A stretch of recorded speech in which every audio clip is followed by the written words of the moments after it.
You respect women? Absolutely. Why wouldn't I? Do you think that 18, 19-year-old women are more attractive than 25-year-old women? I think there's attractive people. That's a loaded question. I don't know. Well, it's not really, is it? I can't. You know why I'm asking you? Of course I do, but I can't sit here and say... For the the benefit of viewers who don't know why I'm asking, you said this. In general, this is also one of the reasons men find youth attractive. You want to blow up the internet? I'll blow up the internet right effing now. The reason 18 and 19-year-olds are more attractive than 25-year-olds is because they've been through less dick. People say, oh, you can't say that, but yes, I can. A 19-year-old is more attractive than a 26-year-old woman, and I'll tell you why. Because that 26-year-old has talked to more guys, been to the club more times, been effed and dumped more times, more arguments, more mess, more for me to clean up. That is misogyny. Why?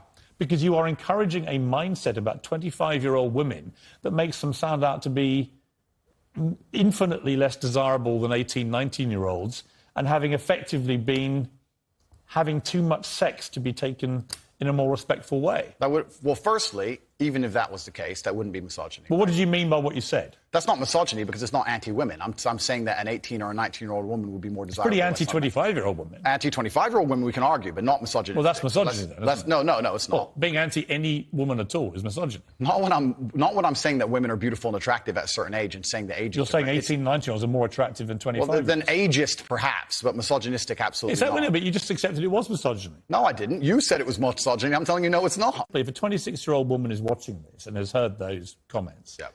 Would you just say to her, look, I'm sorry, I shouldn't have said that? No, I won't. I will say that I am sorry that offends you. However, there's a large contingent of the world... That doesn't mean you're sorry.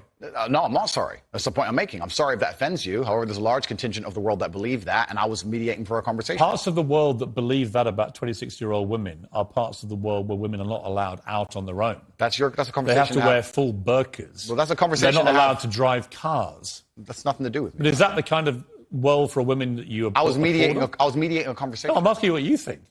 I don't live in a country where that happens. You're using that as the excuse for why you're not sorry for saying it. It's not an excuse. Is that there are parts of the world where this is fine. My friend. So my question to you is, well, do you think it's fine? I don't think it's fine. I live in a world where... You don't think it's fine?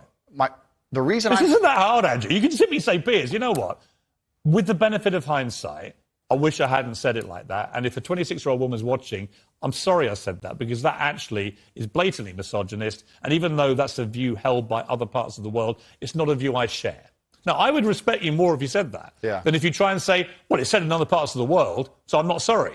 I think that doesn't tell me what you think. Then you need to understand why my content existed in the first place. My content existed because I tried my very hardest to be an absolute and utter realist, especially with uncomfortable truths. I was pointing out that very uncomfortable... Is that a truth? It's an uncomfortable truth in many parts of the world. It's not a truth that I'm happy about. An inquest this week found that a 14-year-old girl, Molly Russell, died from an act of self-harm while suffering from depression and the negative effects of online content. The coroner said she was exposed to material that may have influenced her in a negative way, and in addition, what started as depression had become a much more serious depressive illness, and she very sadly took her life. That's absolutely disgusting. Right. Her father... It's terrible. Her father's campaign for better protections against potentially dangerous social media algorithms, right? It says that the particularly graphic content she saw romanticised acts of self-harm, normalised her condition, and focused on a limited and irrational view without any counterbalance of normality. First of all, what is your response to that? Nothing to do with you. That's the first thing. Yeah, it is nothing to do with me. The fact that a 14-year-old girl took her life is truly sad. The world we live in today is... The fact that something like that happened is almost mind-blowing to me. That's truly sad. I actually feel sad inside to see something like that. What has come clear to me in the interview is that a lot of things you say you wouldn't say now that you've said before. But I'd say them differently, perhaps. Yeah. So, to me, that's an acceptance. Not just that you want to get back on platforms, because maybe that was one of the reasons you were no platform, but that you've recognised and understood the potential harm to the wrong kind of impressionable mind by some of the things you've said. Would that be fair? I think that's 80% fair.